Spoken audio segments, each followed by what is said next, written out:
우리에게 주시는 하나님의 말씀은 말라기 1장 6절에서 14절 말씀입니다. 말라기 1장 6절에서 14절 말씀입니다. 제가 가진 성경으로 구약 1326면쯤에 있습니다. 내 이름을 멸시하는 제사장들아, 나 만군의 여호와가 너희에게 이르기를 아들은 그 아버지를, 종은 그 주인을 공경하나니 내가 아버지일진데 나를 공경함이 어디 있느냐? 내가 주인일진데 나를 두려워함이 어디 있느냐 하나 너희는 이르기를 우리가 어떻게 주의 이름을 멸시하였나이까 하는도다. 너희가 더러운 떡을 나의 제단에 드리고도 말하기를 우리가 어떻게 주를 더럽게 하였나이까 하는도다. 이는 너희가 여호와의 식탁은 경멸히 여길 것이라 말하길 때문이라. 만군의 여호와가 이르노라. 너희가 눈먼 희생 제물을 바치는 것이 어찌 악하지 아니하며 저는 것 병든 것을 드리는 것이 어찌 악하지 아니하냐. 이제 그것을 너희 총독에게 드려보라. 그가 너를 기뻐하겠으며 너를 받아주겠느냐. 만군의 여호와가 이르노라. 너희는 나 하나님께 은혜를 구하면서 우리를 불쌍히 여기소서 하여 보라. 너희가 이같이 행하였으니 내가 너희 중 하나인들을 받겠느냐. 만군의 여호와가 이르노라. 너희가 내 제단 위에 헛되이 불사르지 못하게 하기 위하여 너희 중에 성전문을 닫을 자가 있었으면 좋겠도다. 내가 너희를 기뻐하지 아니하며 너희가 손으로 드리는 것을 받지도 아니하리라. 만군의 여호와가 이르노라. 해 뜨는 곳에부터 해 지는 곳까지의 이방 민족 중에 내 이름이 크게 될 것이라. 각 처에서 내 이름을 위하여 분향하며 깨끗한 제물을 드리니니 이는 내 이름이 이방 민족 중에서 크게 될 것임이니라. 그러나 너희는 말하기를 여호와의 식탁은 더러워졌고 그 위에 있는 과일 곧 먹을 것은 경멸히 여길 것이라 하여 내 이름을 더럽히는도다. 만군의 여호와가 이르노라. 너희가 또 말하기를 이 일이 얼마나 번거로운고 하며 코웃음치고 훔친 물건과 저는 것 병든 것을 가져왔느니라. 너희가 이같이 봉헌물을 가져오니 내가 그것을 너희 손에서 받겠느냐. 이는 여호와의 말이니라. 짐승떼 가운데 수컷이 있거늘 그 서원하는 일에 흠 있는 것으로 속여 내게 드리는 자는 저주를 받으리니 나는 큰 임금이요 내 이름은 이방 민족 중에서 두려워하는 것이 됨이니라. 만군의 여호와의 말이니라. 아멘. 할렐루야. 하나님께서 우리에게 샤인시어스 통하여 큰 은혜 허락하신 줄 믿습니다. 한번 우리 옆에 분과 인사해 볼까요? 밝고 멀리 가는 빛이 됩시다. 네, 감사합니다. 우리 찬양 하나 하고 우리 말씀을 듣도록 하겠습니다.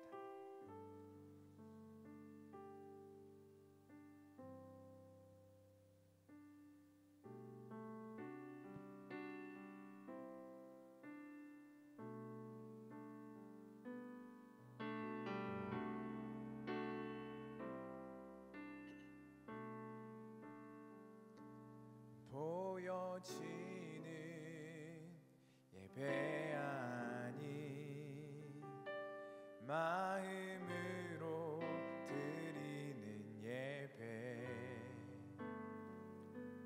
노래하는 찬양보다 삶으로 고백되는 예배 나를 위한 예배 아니 주님 뜻을 향한 예배 내 마음과 정성 다하여서 주 앞에 드려지는 예배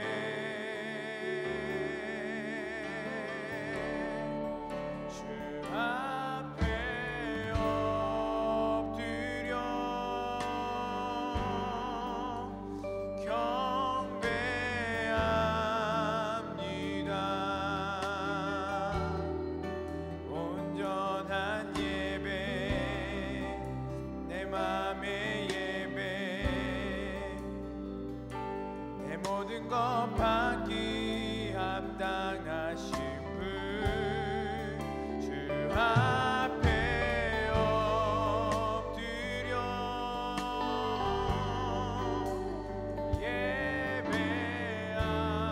예배합니다. 나의 모든 삶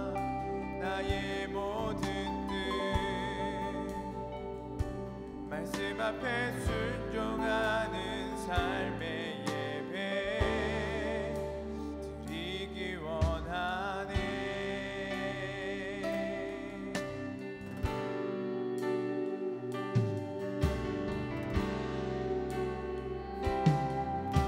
보여지는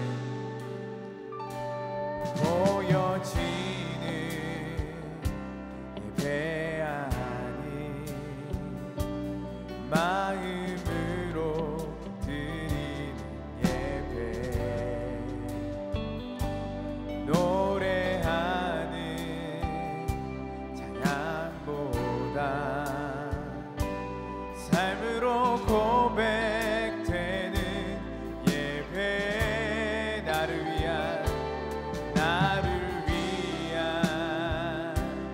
예배 아닌 주님 뜻을 향한 예배, 마음과 정성 다하여서 주 앞에 드려지는 예배,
샤인저스가 끝나고 큰 집회가 끝나고 다시 우리를 이곳에 불러주시니 감사드립니다.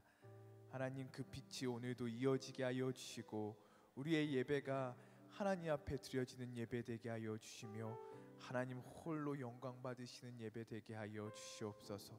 오늘도 주님만 의지합니다. 주님만 바라봅니다. 오늘도 우리에게 말씀하여 주시며 우리 안에 역사하실 주님을 기대합니다. 주님을 사랑하오며 살아계신 우리와 함께 하시는 예수 그리스도의 이름으로 기도드립니다. 아멘.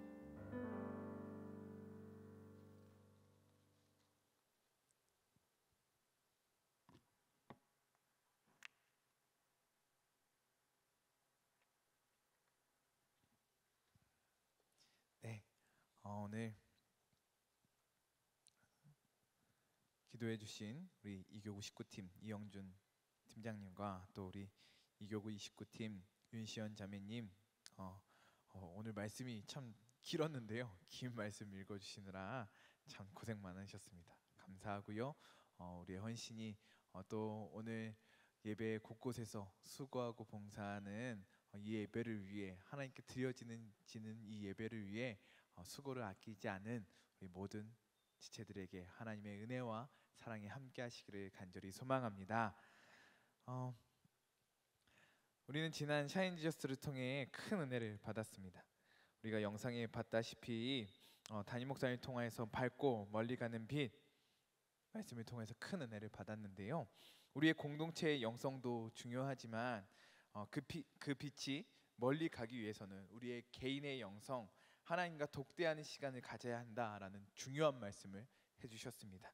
그 말씀대로 우리의 믿음이, 우리의 공동체의 예배와 공동체의 영성도 중요하지만 늘 하나님 앞에서 말씀 읽고 기도하고 하나님과의 관계를, 개인적인 관계를 쌓아나가는 우리 모두가 되기를 바랍니다. 그리고 지난주 샤이니즈 100 말씀을 통하여서 우리가 회복을 위해 돌아오는 것이 얼마나 중요한지에 대해, 또 한 사람이 돌아오기까지 그 자리를 지키는 개인의 믿음과 영성이 얼마나 중요한지에 대해서 저와 황대성 목사님 통해서 하나님께서 우리에게 말씀을 허락해 주셨습니다. 또한 참 감사한 일은 우리 샤인지저스를 통하여서 많은 지체들이 예배의 자리를 회복하였습니다. 하나님께서 우리 가운데에 끊임없이 이 회복의 역사를 이루어 주실 줄 믿습니다. 코로나로 긴 시간 예배의 자리와 멀어졌고 예배와 멀어진 우리의 심령을 하나님께서 다시 이끌어 주시며 이 예배의 자리 가운데 우리에게 풍성한 은혜를 허락하여 주시고 이 예배 가운데에 주님을 만나게 하실 줄 믿습니다. 계속해서 오늘도 이 회복에 대한 말씀을 여러분과 나누기를 원합니다. 오늘 설교 제목이 여러분 익숙한 제목일 것입니다. 어떻게 가짜까지 사랑하겠어? 널 사랑하는 거지. 원래 노래 이름이죠, 그렇죠? 어떻게 이별까지 사랑하겠어? 널 사랑하는 거지? 라는 악동 뮤지션 노래의 제목을 따서 이렇게 말씀의 제목을 따 보았습니다. 한번 들어보았으면 좋겠습니다. 돌아오는 것이 참 귀한 것입니다. 할렐루야. 돌아와야 회복됩니다. 돌아올 때에 하나님의 은혜가 있습니다. 야곱이 돌아올 때에 하나님께서 은혜를 주셨습니다. 나오미가 돌아올 때 회복되었습니다. 탕자가 돌아올 때에 회복되었습니다. 그런데 그 돌아오는 것이 곧 회복은 아니다라는 것입니다. 공간의 회복, 자리의 회복, 위치의 회복이 우리의 회복에 있어서 중요한 기초, 중요한 시작이 되지만 그것이 나의 회복으로 직결되는 것은 아니다라는 것입니다.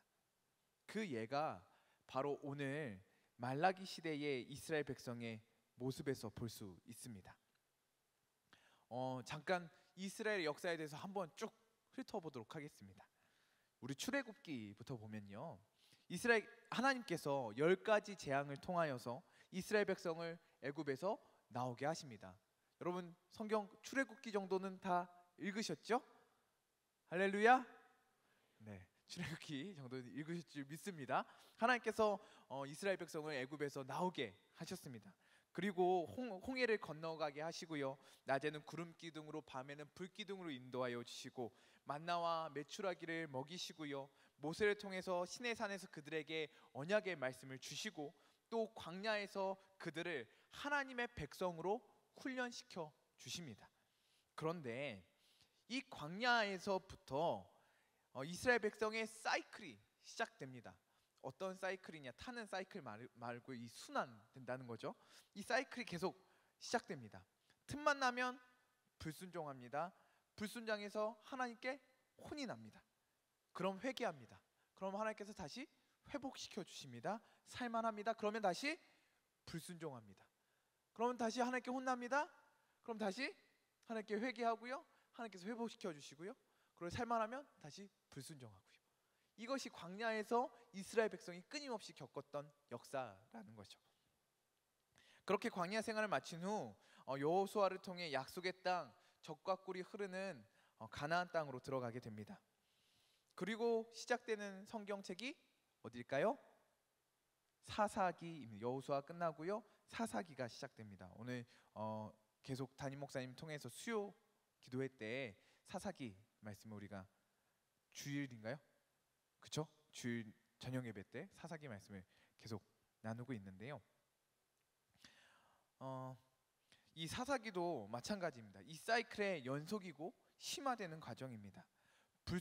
이스라엘 백성이 불순종을 합니다. 또 이방 민족의 침략과 공격이 됩니다. 그 다음에 회개를 하죠. 그러면 하나님께서 사사를 통해 이스라엘 백성을 구원해 주십니다. 그러면 잠시 동안 평안하죠. 그래서 살만하면 다시 불순종하고, 다시 하나님께서 이방 나라를 통해서 이스라엘 침략하게 하고, 다시 회개하면 사사를 통해 구원하게 하시고, 다시 평안이 오면 불순종하고, 이 사이클이 똑같이 반복된다라는 것입니다. 그들 왜 그럴까? 어리석은 것 같고 멍청한 것 같지만 그 모습이 우리 모습과 다르지 않다라는 것입니다. 그 후에 좀 시간이 지나서, 사사 시대가 지나서 하나님께서 훌륭한 왕을 세워 주십니다. 누구입니까? 바로 다윗이죠. 다윗을 통해서 예배가 회복됩니다. 모든 백성을 하나님 앞으로 나아가게 합니다. 이스라엘 백성의 전성기가 언제일까? 이스라엘 백성의 가장 화려한 시대, 이스라엘 백성의 가장 위대하고 찬란하고 아름다웠던 시간이 언제일까? 바로 이 다윗 왕이 다스렸던 시대가 이스라엘 백성의 가장 귀한 전성기였다는 것입니다.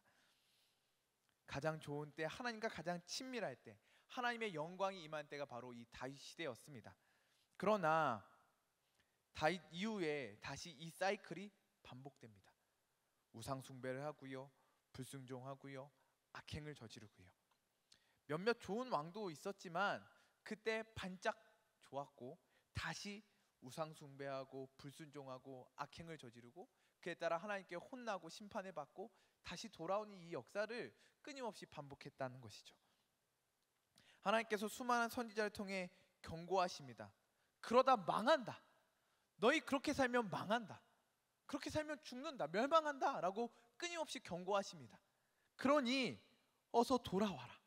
나에게 돌아와라. 나에게 돌아와라. 하나님께서 선지자를 통해 끊임없이 말씀하십니다.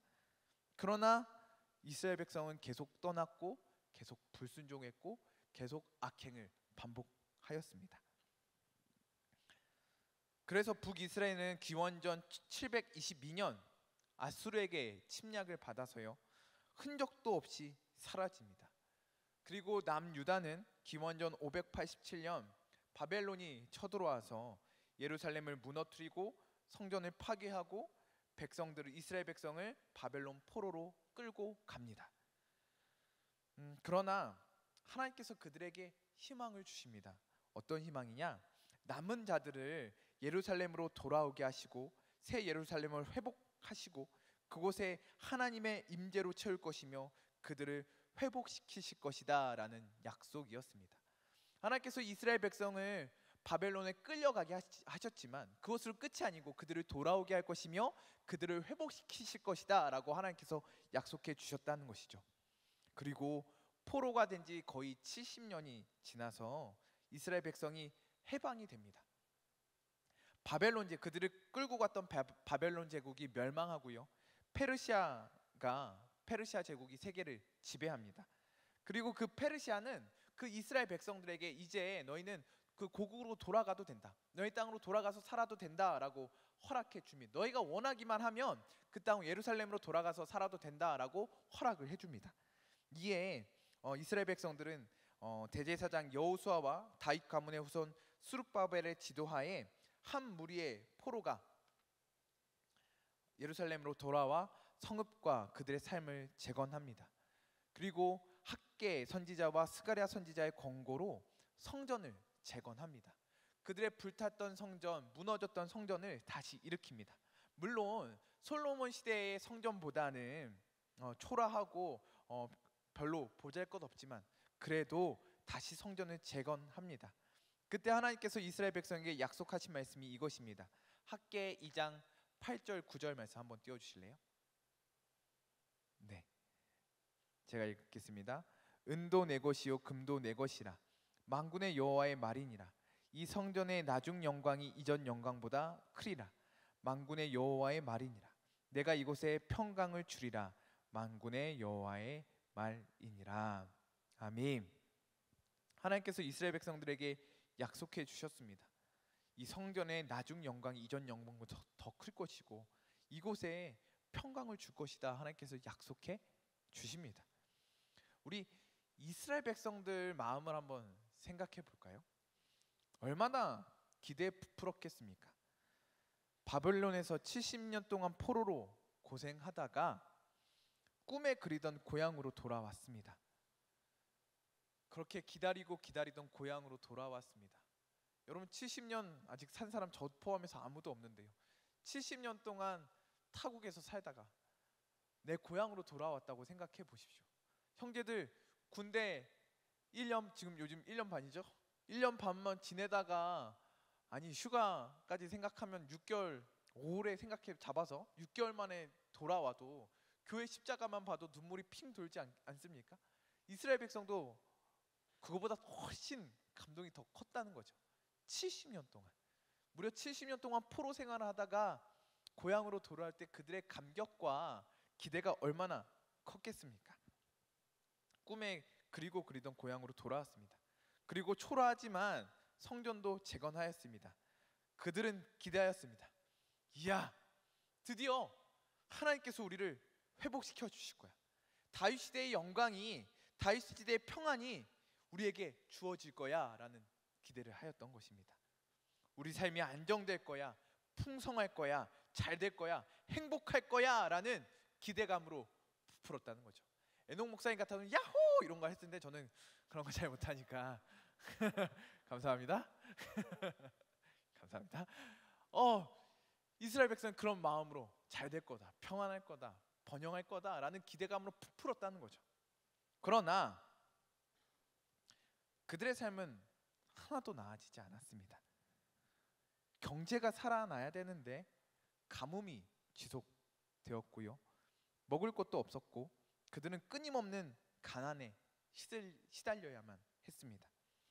또한 주변 민족들의 공갈과 협박도 끊이지 않았습니다. 여러분 생각해 보십시오. 우리 그냥 없다가 잘 살다가 다시 돌아온대요. 주변 나라도 얼마나 짜증 나겠습니까? 내 자리였는데 다시 온대요. 얼마나 신경질 나겠습니까? 그래서 주변 나라들이 끊임없이 이 이스라엘 백성을 괴롭히고 어렵게 했다는 것이죠. 그리고 정치적으로는 페르시아 제국 120주 중에 보잘것없는 하나에 불과했습니다. 다윗 같은 왕이 딱 나타나서 이 나라를 독립시키고 딱 새로운 나라로 만들어 줄 줄 알았는데, 그렇게 자유롭게 번영하게 할 줄 알았는데 그런 왕은 나타나지 않았다는 것입니다. 그들의 삶은 하나도 좋아지지 않았습니다. 아니 오히려 그들의 삶은 점점 피폐해졌습니다. 하나님 너무하신 건 아닙니까? 이 정도 되면 회복시켜 주셔야 하는 것 아닙니까? 약속해 주셨잖아요. 고쳐 주셔야 하는 것 아닙니까? 좀 잘 살게 해 주셔야 하는 것 아니겠습니까? 힘들게 성전도 지었는데요. 그럼 그 정도 했으면 축복해 주시고 번영하게 해 주시고 먹고 살게 해 주셔야 되는 것 아닙니까? 그런데 그럴 만한 이유가 있었습니다.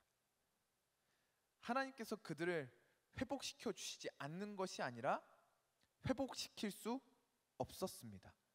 두낫이 아니라 캔낫이었습니다. 이스라엘 백성이 예루살렘으로 돌아왔지만 그들이 하나님께 돌아온 것이 아니었습니다. 이스라엘 백성이 위치적으로는 바벨론에서, 페르시아에서 예루살렘으로 옮겨왔지만 그들의 마음이, 그들의 생각이, 그들의 가치가 하나님께 돌아온 것은 아니었다는 것입니다. 그들은 하나님을 통해 회복되고 평안하고 축복을 누리고 번영하기를 원했습니다. 그러나 그들은 하나님을 원하지는 않았습니다. 어떤 차이인지 아시겠습니까? 그들은 하나님을 통해 평안을 누리고 축복을 받고 번영하기는 원했지만, 하나님의 그것을 받기를 원했지만 하나님 자체, 하나님 한 분, 하나님을 원하지는 않았다는 것입니다. 이스라엘 백성은 하나님과의 언약을 맺어왔습니다. 그 핵심은 무엇이었습니까? 신명기 6장 4절 5절 말씀입니다. 이스라엘아 들으라, 우리 하나님 여호와는 오직 유일한 여호와이시니 너는 마음을 다하고 뜻을 다하고 힘을 다하여 내 하나님 여호와를 사랑하라. 하나님의 언약의 핵심은 바로 이 말씀입니다. 하나님을 사랑하라. 한번 따라할까요? 하나님을 사랑하라. 왜 제사를 드려야 합니까? 왜 율법을 지켜야 합니까? 그 중심은 바로 하나님을 사랑하는 것입니다. 하나님을 사랑하라. 하나님께서 이스라엘 백성에게 원하시는 것, 여호와 한 분만 사랑하라. 하나님께서 그것을 원하셨던 것입니다. 그러나 이스라엘 백성은 그 율법도 지키지 않았고 그 제사도 제대로 드리지 않았고, 더욱이 제사를 드리더라도 그 중심에는 하나님을 사랑하는 마음이 없었던 것입니다.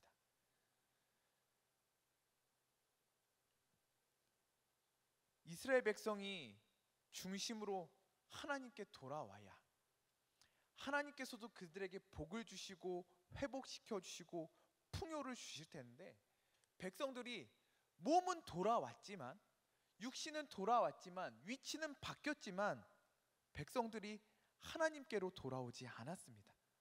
그래서 하나님도 그들을 회복시키실 수 없으셨던 것입니다. 처음에 얘기했다시피 이스라엘 백성은 돌아왔지만 회복되지는 않았습니다. 지금 돌아온 이스라엘 백성들에게는 하나님에게 배신감과 실망, 의심이 쌓입니다. 이럴 거면 뭐하러 돌아오게 하셨습니까? 라는 불평들이 마음에 쌓이고요. 하나님, 비 한번 시원하게 내려주실 수 없으십니까? 하나님, 그것도 못하십니까? 라며 하나님을 의심하고 불평하고 실망하였습니다. 이 악순환이 보이십니까? 백성들은 불순종하고요, 그래서 하나님은 그들을 회복시키실 수 없고요, 백성들은 또 실망하고 그래서 또 불순종하고, 하나님 그래서 또 회복시키실 수 없고, 그들은 다시 또 불순종하고 실망하고, 그 악순환이 어떻게 보면 사사시대 때는 한 번은 회복되고 다시 돌아오는 사이클이 반복됐지만, 지금은 더 심하게 하나님께 실망하고 떠나고 불순종하고 하나님과의 관계가 더욱더 악화되는, 점점 더 나빠지는 그런 관계로 들어가고 있다라는 것입니다. 지금 말라기에 흐르는 감정선이 바로 그러한 감정선입니다. 말라기 1장부터 쭉 봐보면요, 이 백성들의 어투가 사춘기 소년을 보는 듯한 말투와 표정이 말씀에서 보입니다. 1장 2절 말씀 다 같이 한번 읽어볼까요? 말라기 1장 2절 말씀 시작.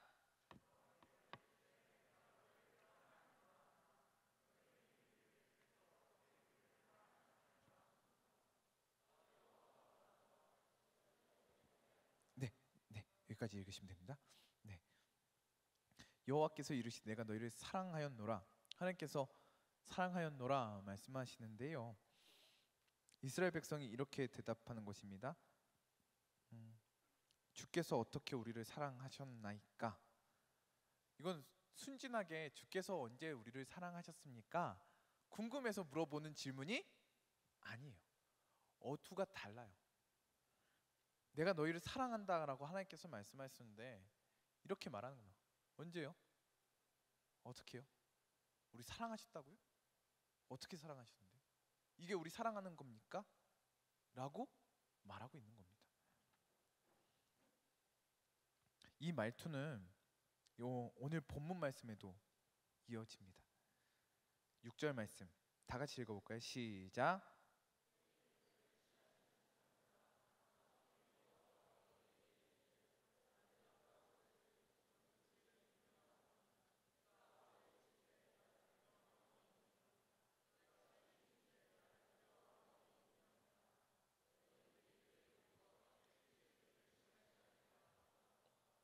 아멘.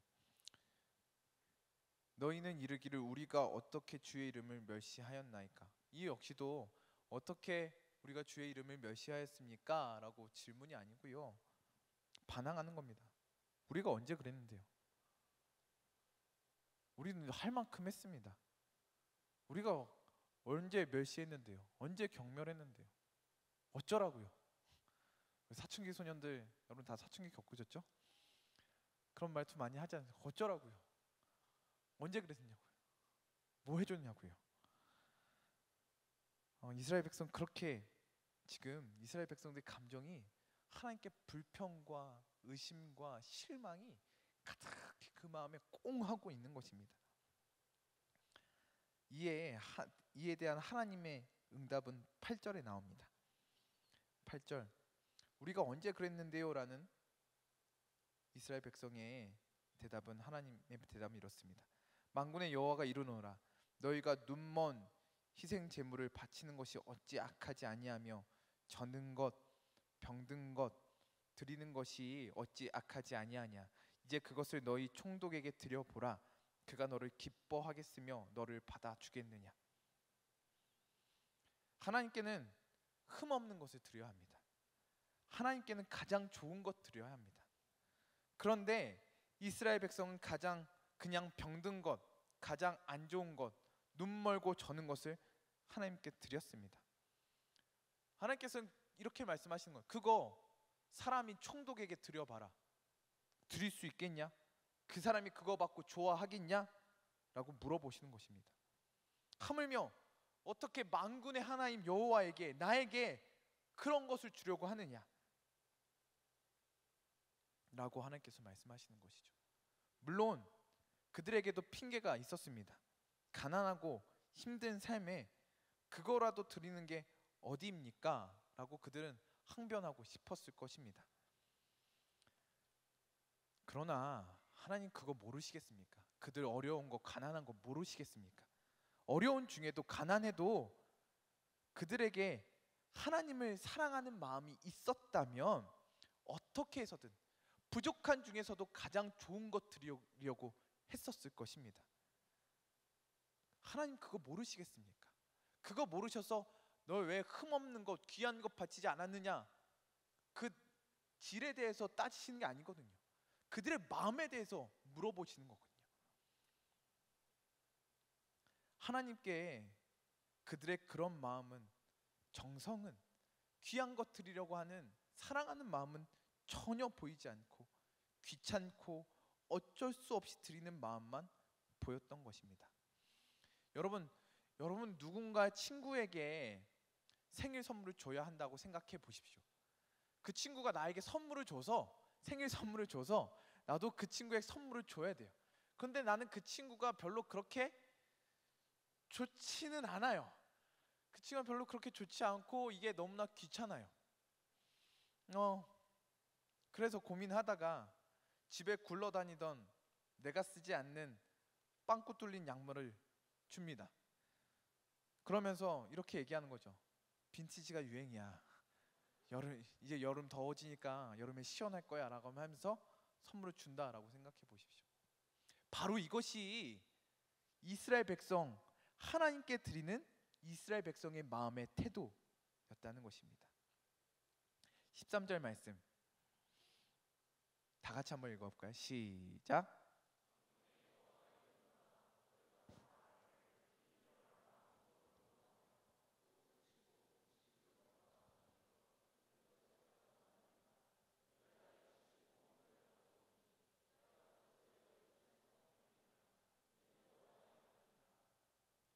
아멘. 이 일이 얼마나 번거로운고. 이것이 하나님께 드리는, 하나님께 제사를 드리는 이스라엘 백성의 중심되는 마음이었습니다. 이 일이 얼마나 번거로운고. 이스라엘 백성의 진심이었습니다. 귀찮은 것입니다. 권태로운 것입니다. 마음이 없는 것입니다. 유튜브에서 한번 찾아봤어요. 마음이 식은 사람들의 특징. 그래서 몇 가지 이야기 하더라고요. 마음이 식은 사람들, 연애를 할 때 마음이 식은 사람들의 특징. 혹시나 그러시면 안 되지만, 혹시나 여러분의 친구가, 또 이성 친구가 이런 모습을 보이고 있다면 헤어지시기 바랍니다. 저의 결론은 그거예요. 눈을 안 마주치고 핸드폰을 자꾸 본다. 카페에서 만났어요. 언제 맞게 보기로 해서 카페에서 만났어요. 그런데 눈도 안 마주치고 이야기도 그냥 핸드폰만 보면서 이야기한다. 그것이 마음이 식었다는 증거라는 거죠.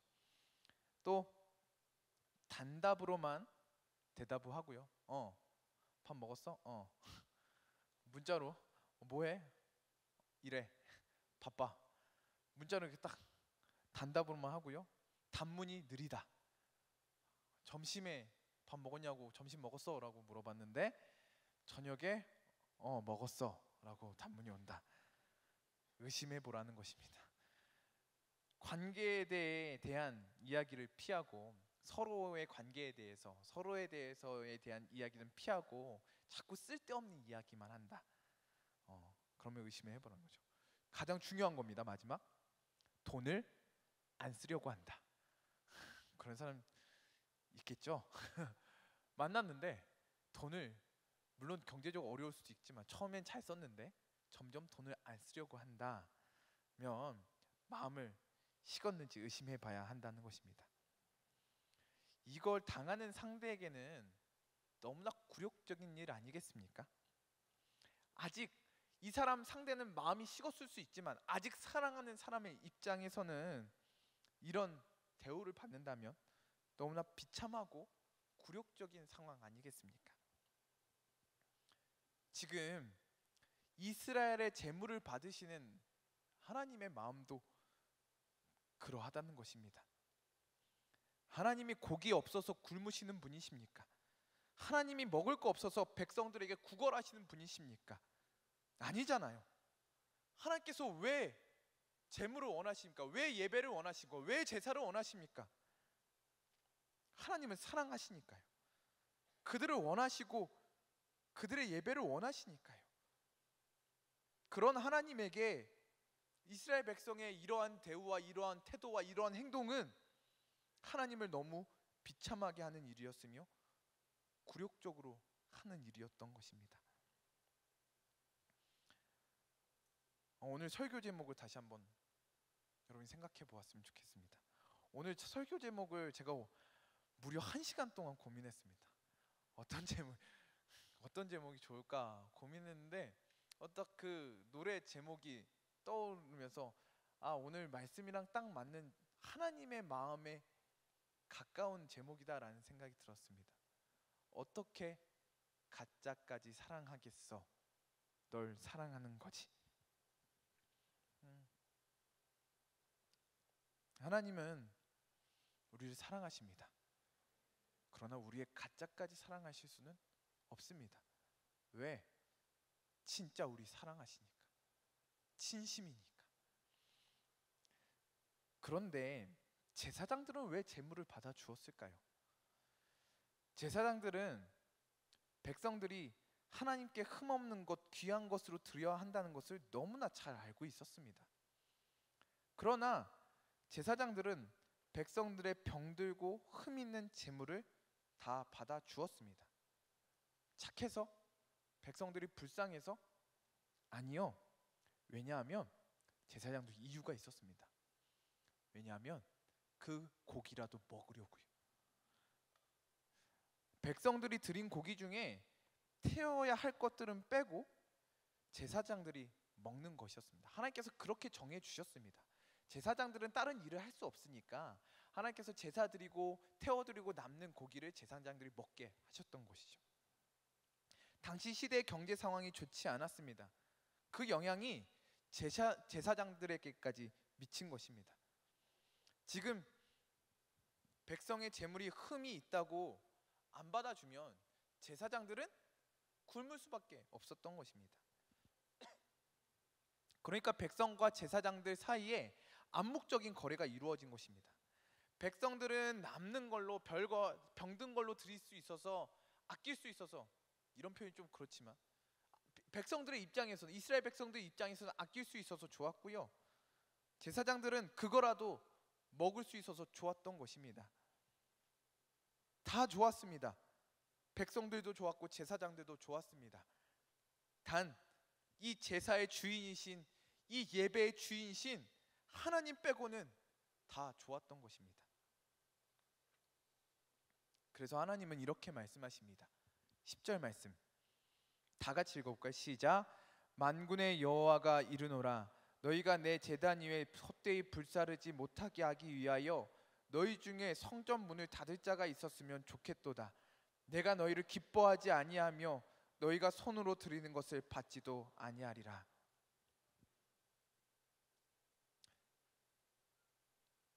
이 예배를 디자인하신 분이 누구십니까?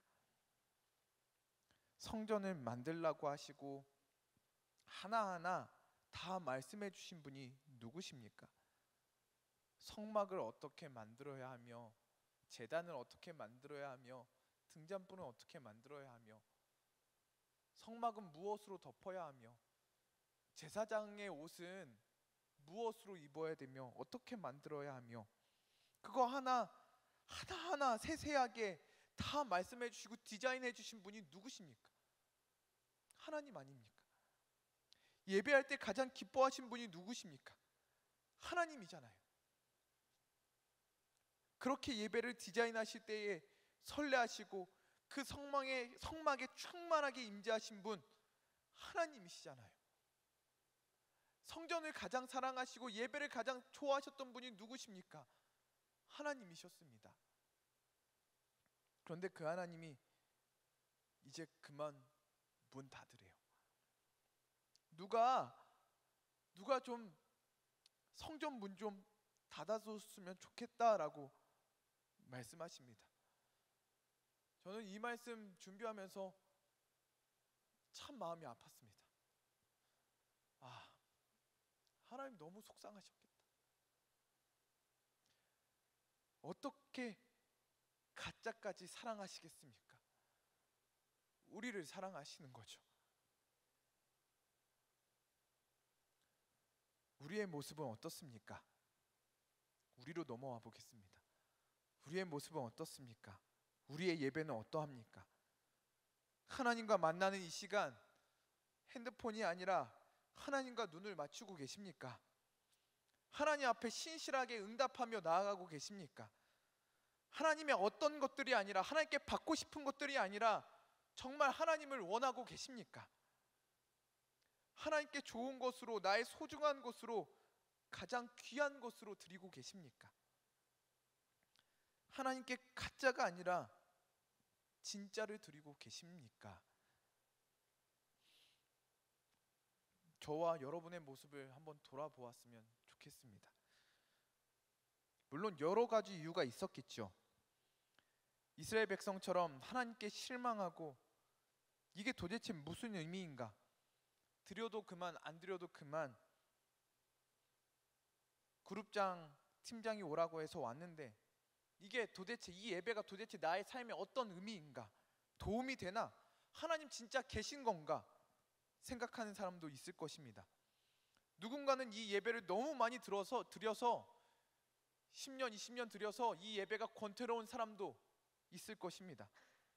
또는 내 삶이 너무 바빠서, 할 게 많아서, 다른 거에 관심이 많아서 몸은 이 자리에 있지만 마음은 다른 곳에 가 계신 분도 있을 것입니다. 그러나 하나님은 살아계십니다. 하나님은 나를 원하십니다. 하나님은 나를 너무나 사랑하십니다. 그래서 이 예배를 통해 나를 만나고 싶으신 것입니다. 나를 만나시고 나를 받으시고 나를 회복하시기를 간절히 원하시는 분이 바로 하나님이십니다. 그래서 하나님은 나의 가짜까지는 사랑하실 수 없으신 것입니다.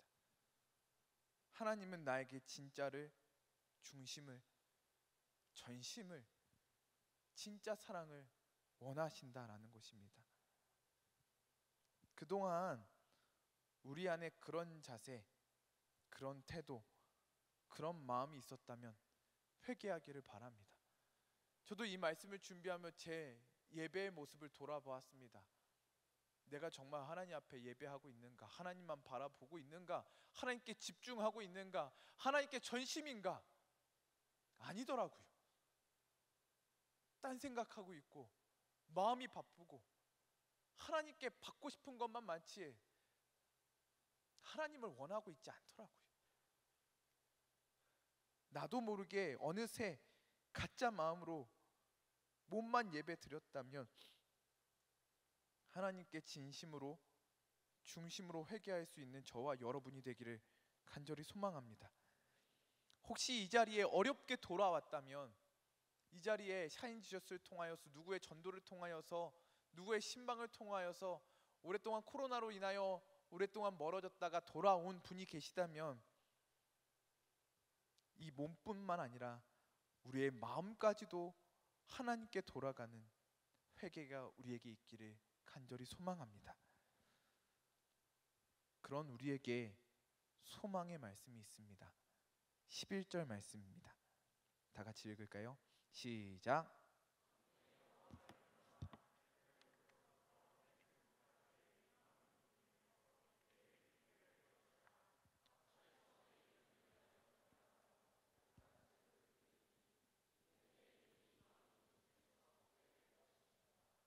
아멘. 이게 가능한 일입니까? 이방 민족을 통해서 하나님의 이름이 커진대요. 아니, 하나님께서 선택하신, 하나님께서 그렇게 공들이신 이스라엘 백성도 이렇게 안 되는데요. 이방 나라 민족들이 이게 가능하겠습니까? 그러나 하나님께서는 분명히 말씀하십니다. 이방 민족 중에서 내 이름이 크게 될 것이라. 각처에서 내 이름을 위하여 분향하며 깨끗한 제물을 드리니. 할렐루야. 깨끗한 제물 무엇입니까? 이것은 점도 흠도 없는 우리 주 예수 그리스도를 말씀하고 계신 것입니다. 하나님께서 성전 문을 닫으라고 하신 것은요, 우리에 대한 포기가 아니었습니다. 종교의 선언도 아니었습니다. 그것은 새로운 예배, 새로운 제물로 새로운 마음으로 드리는 예배를 시작하시기 위함이었습니다. 더 이상 병든 제물이 아니라, 더 이상 마음 없는 예물이 아니라 깨끗한 제물로 드리는 예배, 온전한 예배, 참된 예배를 시작하기 위함이었습니다. 할렐루야. 예수 그리스도께서 십자가에서 죽으시고 점도 흠도 없는 거룩한 제물로 드려주셨습니다. 그래서 우리는 더 이상 양을 가지고 오지 않아도 되는 것입니다. 우리는 점도 흠도 없는 깨끗한 제물, 어린 양 예수 그리스도를 붙잡고 나오기만 하면 되는 것입니다. 예수 그리스도를 의지하는 마음으로, 부족하지만 예수 그리스도를 붙잡고 예배에 나오면 되는 것입니다. 주의 보좌로 나갈 때에 어떻게 나가야 할까? 나를 구원한 주의 십자가, 그것을 믿으며 가네. 주의 보좌로 나아갈 때에, 주의 보좌로 나아갈 때 나 여전히 부족하나, 나 여전히 부족하나. 나를 품으신 주의 그 사랑, 그것을 믿으며 가네. 자격 없는 내 힘이 아니, 오직 예수님의 보혈로. 자격 없는 내 힘이 아니,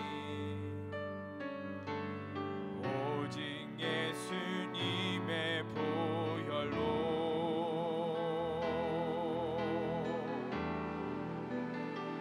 십자가의 보혈, 완전하신 사랑, 힘입어 나갑니다.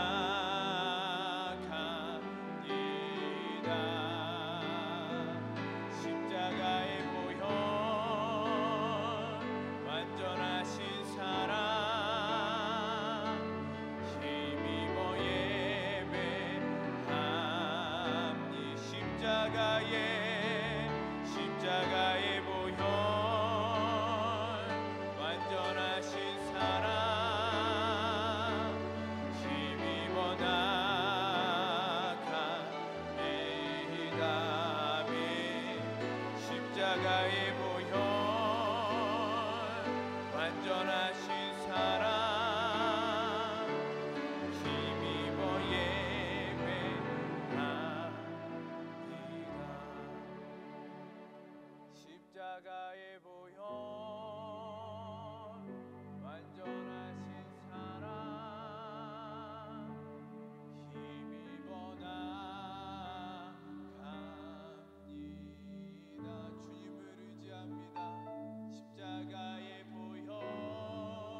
하나님께서 일하시지 않는 것 같습니까?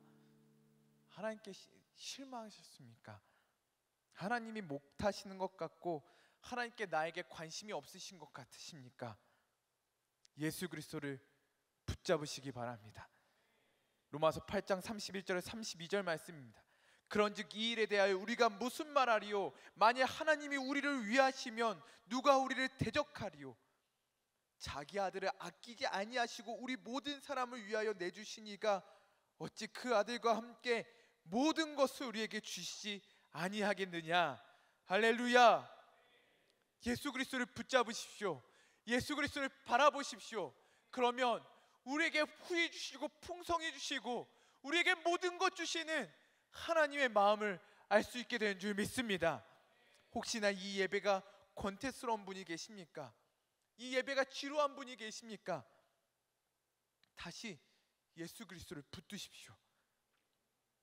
이 예배를 위해 하나님께서 무엇을 하셨는지, 하나님께서 이 예배를 위해 어떻게 하셨는지, 자기 아들을 십자가에 죽이시기까지 얼마나 고통스럽게 마음을 찢으며 이 예배를 준비하셨는지 두 눈으로 똑똑히 바라보시기 바랍니다. 혹시나 여러분 마음이 너무나 바쁘십니까? 다른 세상 일에 관심이 많으십니까? 예수 그리스도를 붙드십시오. 그 예수 그리스도를 통해 하나님께서 이 예배를 얼마나 기다리시는지, 얼마나 기대하고 계신지, 얼마나 이 예배에 나 한 사람에게 집중하고 계신지 느껴보시기 바랍니다. 하나님은 나를 원하십니다. 나를 사랑하십니다. 그래서 이 예배를, 진짜 예배를 받기를 원하십니다. 우리 다시 예수 그리스도를 붙드십시다. 예수 그리스도를 바라보십시다. 그래서 우리의 예배가 그냥 헛된 예배, 몸만 왔다 갔다 하는 예배, 그냥 정신 팔린 예배, 그냥 빈 껍데기만 있는 예배가 아니라 꽉 찬 예배, 충심을 드리는 예배, 전심을 드리는 예배, 하나님을 기쁘시게 하는 예배, 하나님을 흡족하시게 하는 예배, 하나님의 이름이 높아지는 예배, 하나님의 영광이 충만한 예배, 하나님이 영광 받으시는 예배, 우리의 예배가 그러한 예배가 되기를 간절히 소망합니다. 함께 찬양하겠습니다. 삶의 예배.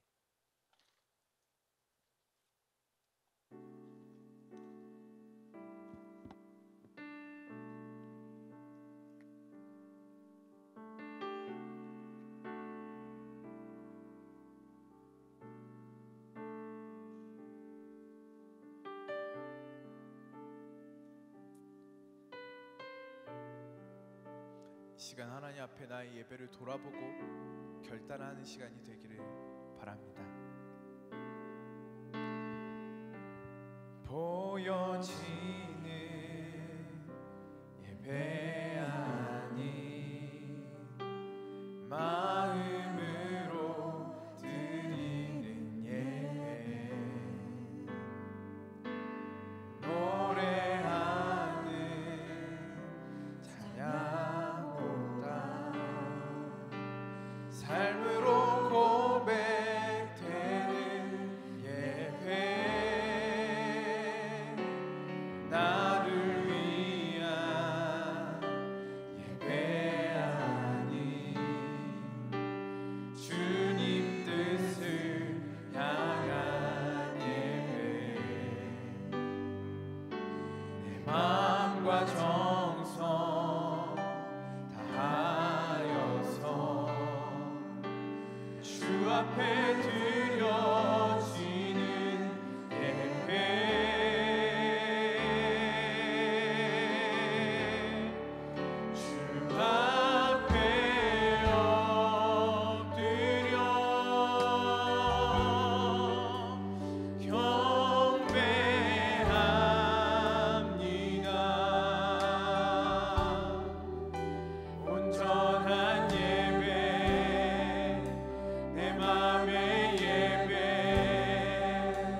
앞에 순종하는 삶의 예배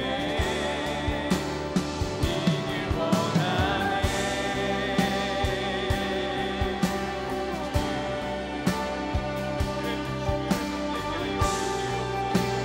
우리의 마음이 우리의 가치가 변하게 하여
하나님, 우리의 중심이 회복되게 하여 주시옵소서. 하나님, 우리의 흐트러진 심령을 주님 앞에 고백합니다. 우리의 권태로운 심령을 주님 앞에 고백합니다. 우리의 무너진 예배를 주님 앞에 고백합니다. 하나님, 회개합니다. 나의 중심이 돌아가게 하여 주시옵소서. 나의 예배가 신실한 예배 되게 하여 주시옵소서. 나의 예배가 나의 진짜를 드리는 예배 되게 하여 주시옵소서. 더 이상 가짜 예배 드리지 않게 하여 주시고 하나님께 온 마음과 온 정성을 다해 힘을 다해 예배 드리게 하여 주시옵소서. 우리 주여 삼천 주여 기도합니다. 주여, 주여, 주여.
하여 주시옵소서.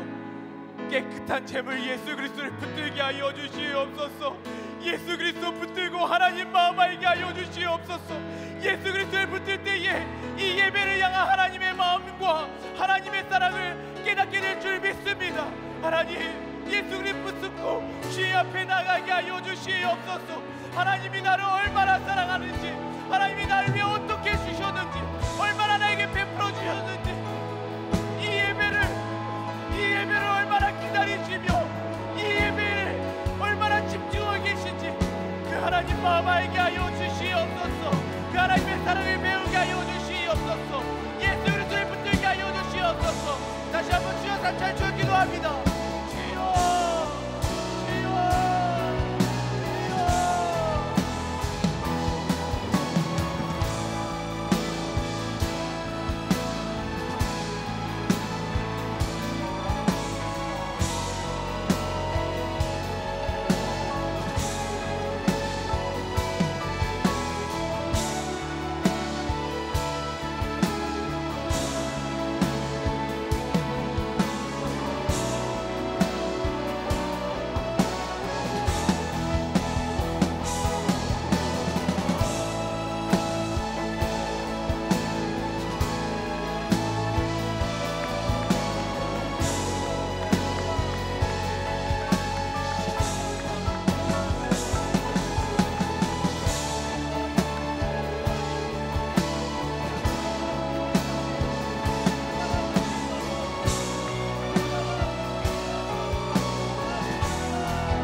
기도하겠습니다. 하나님, 이곳에 예수 그리스도의 이름이 커지게 하여 주시옵소서. 이 땅에서는 주님의 이름이 땅바닥에 떨어지고 짓밟히는 돌과 같지만, 하나님, 이곳에서 예수 그리스도의 이름이 구원의 이름, 능력의 이름, 생명의 이름 되게 하여 주시옵소서. 이곳으로부터 예수 그리스도의 이름이 전파되게 하여 주시고, 이곳으로부터 예수 그리스도의 이름이 온 세계와 열방 가운데 선포되게 하여 주시며, 주님의 높고 위대하심이 가득 차게 하여 주시옵소서. 이 세상에 구원을 노래하는 율동이 되게 하여 주시옵소서. 하나님의 높고 위대하심을 선포하는 우리의 예배가 되어지게 하여 주시옵소서. 우리 주여 삼천의 주여 기도합니다. 주여, 주여, 주여.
하나님,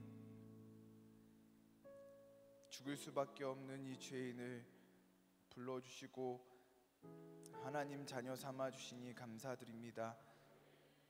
하나님, 오늘 우리를 이 예배의 자리로 불러주시니 감사드립니다. 하나님, 그런데 우리의 몸만 와 있지 우리의 마음은 늘 딴 곳을 향해 있었습니다. 하나님보다 나의 관심이 더 많았고요, 하나님 앞에 실망했고요, 하나님이 귀찮아졌습니다.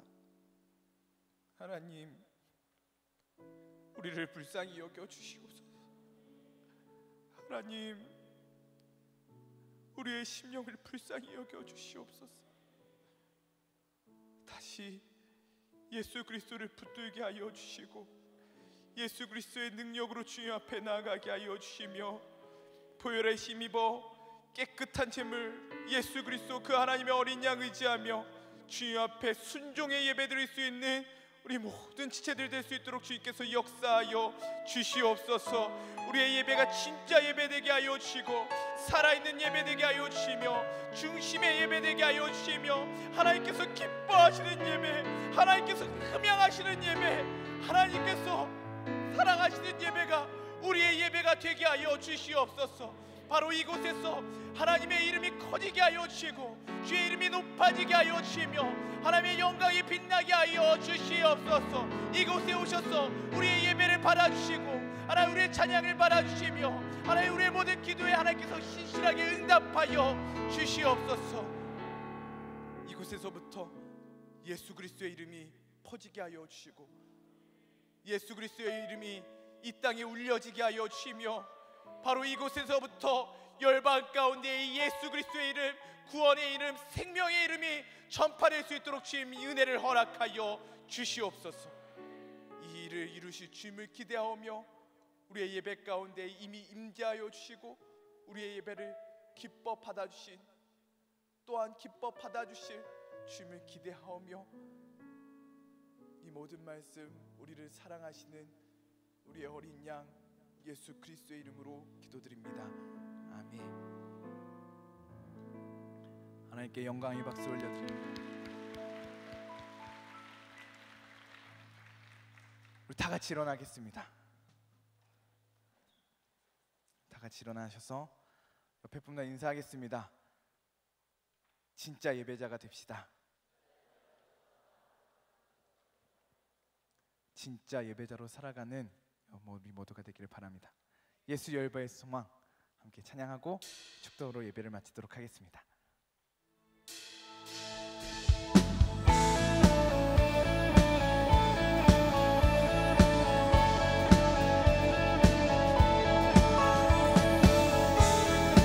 예수 그리스도의 이름이 우리 가운데 가득히 선포될 줄 믿습니다. 할렐루야. 예수 열방의 소망, 예수 우리의 위로자, 주는 온 땅의 영원한 소망. 아멘. 예수 어둠 속의 빛, 예수 변함없는 진리, 주는 온 땅의 빛이 되시네. 우리를 위해 죽으시고 다시 사신 생명의 주, 우리를 위해 죽으시고 다시 사신 생명의 주.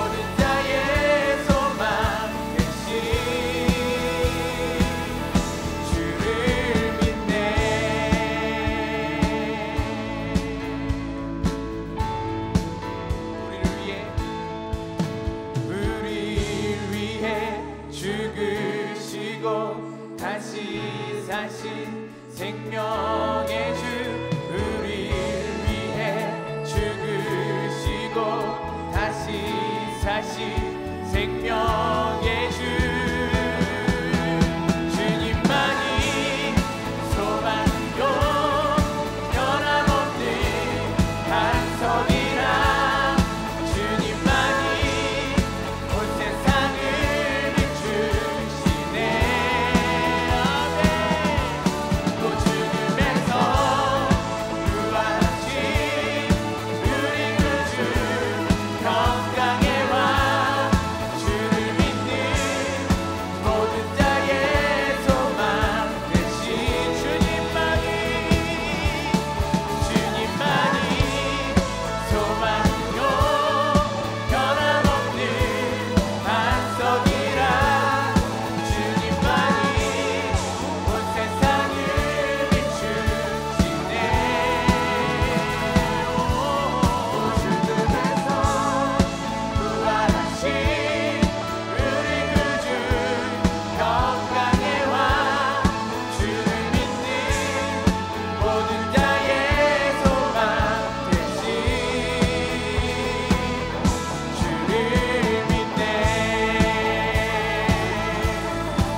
이제는 우리 주 예수 그리스도의 은혜와 하나님의 극진하신 사랑과 성령님의 교통하심이 오늘 다시 예수 그리스도, 그 하나님의 어린 양, 그 예수 그리스도를 붙잡고 다시 진짜 예배자로 살기 원하는 우리 모두 위에, 사랑하는 교회 위에 이제로부터 영원토록 함께 하시기를 간절히 축원하옵나이다. 아멘.